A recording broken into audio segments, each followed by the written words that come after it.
Hi, my name is Ryan, and I'm going to be teaching you guys how to factor polynomials, but in a better and easier way. So let's start off with a regular polynomial here. Squared minus 4x plus 4. So what you'd normally do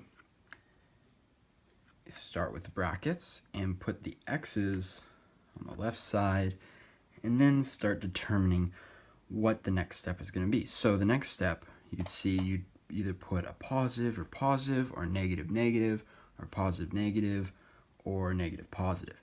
So the way you can figure that out is you can first start with this one. You can see it's a positive, which means it either has to be two positives or two negatives, because a negative times a negative is a positive, and a positive times a positive is a negative. It's a positive. So let's start with that. So we know there's going to be two of the same. And then if you look at the next one right here, you can determine that it's going to be two negatives. Because after basing off of this one, you can know this has to add up to a negative. So that'll give you that. So then you can look at this and you know it has to add up to negative 4 and times each other to equal 4. So that'll be 2.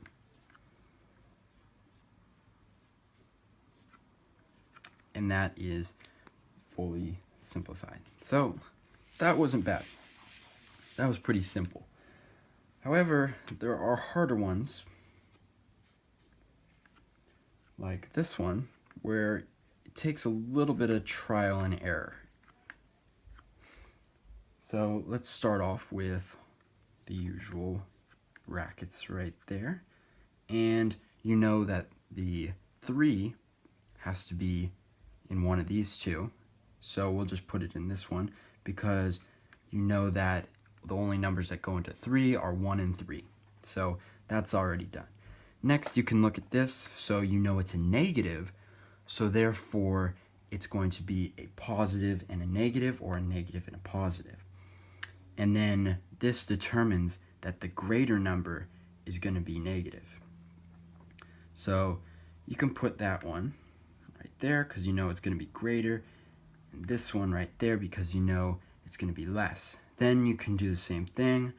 You can times them, so you can see that the negative number is going to be greater there. So let's just try 2 and 2. It could be 1 and 4, but we'll just try 2 and 2, see what happens.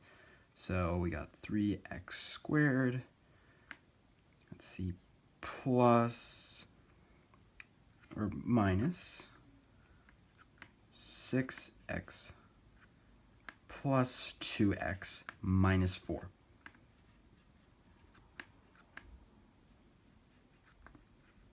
And that worked. But we could have also tried 1 and 4 and 4 and 1. So that process could have taken a little longer. However, we kind of got a little lucky there. But if we had a problem like this, let me write it a little higher up.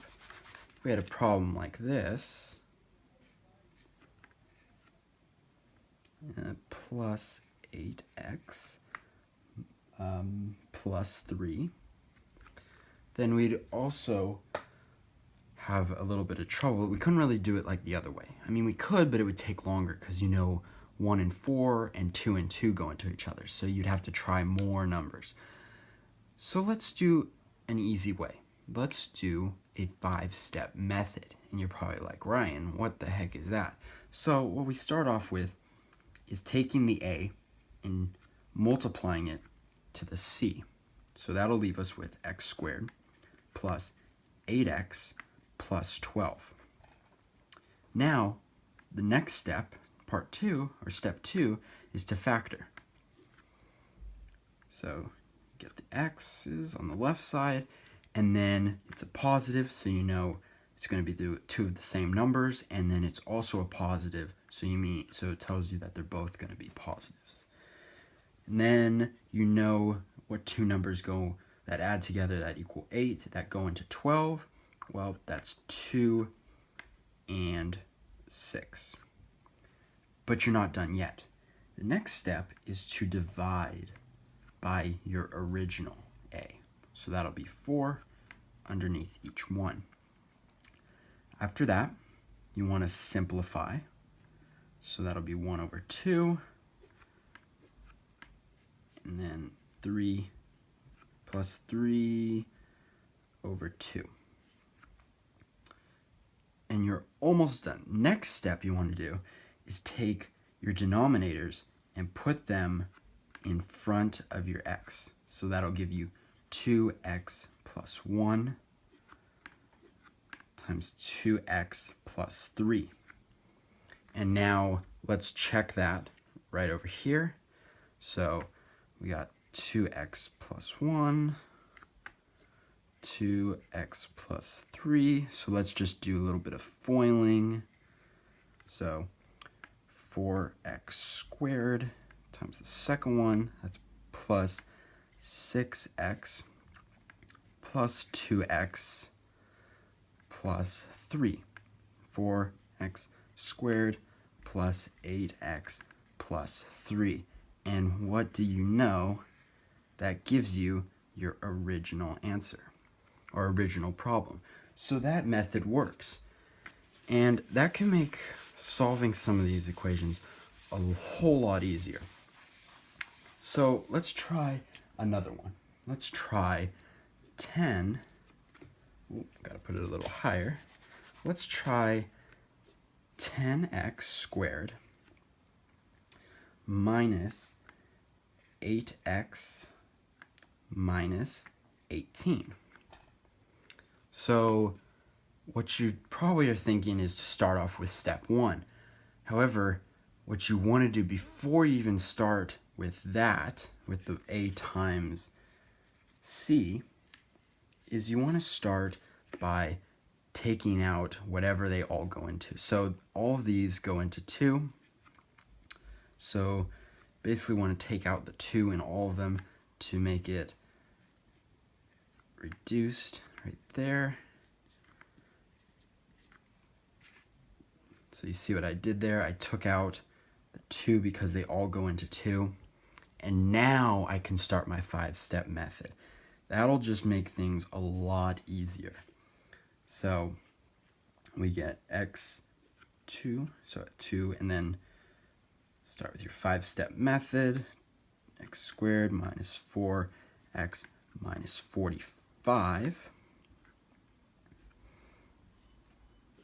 X and an x, and then you know they're both going to be different, and it's going to be a negative, so negative, positive, and the negative is going to be bigger. So what two numbers go into 9 or 45? That's 9 and 5.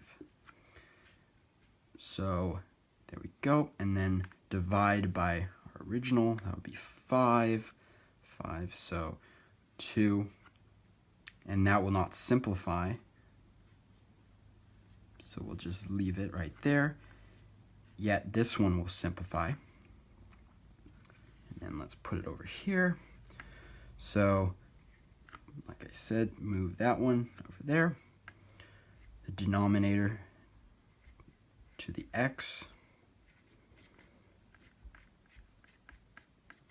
and there is your number. So let's just quickly check that. So first, 5x squared, c, second, plus 5x minus 9x minus 9. Then still, that's all times 2. 2, 5x squared minus 4x minus 9. Then you times them, just times the 2 times all of it. 10x squared minus 8x minus 18. And there is our original.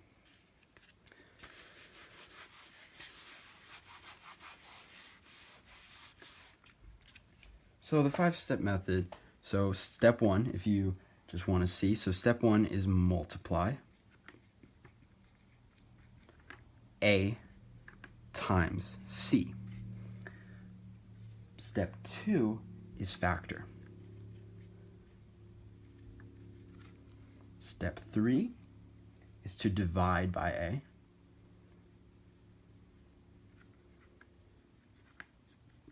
But what you only want to divide is the x plus this number, question mark, over a. So you want to divide this number. You don't want to divide the x.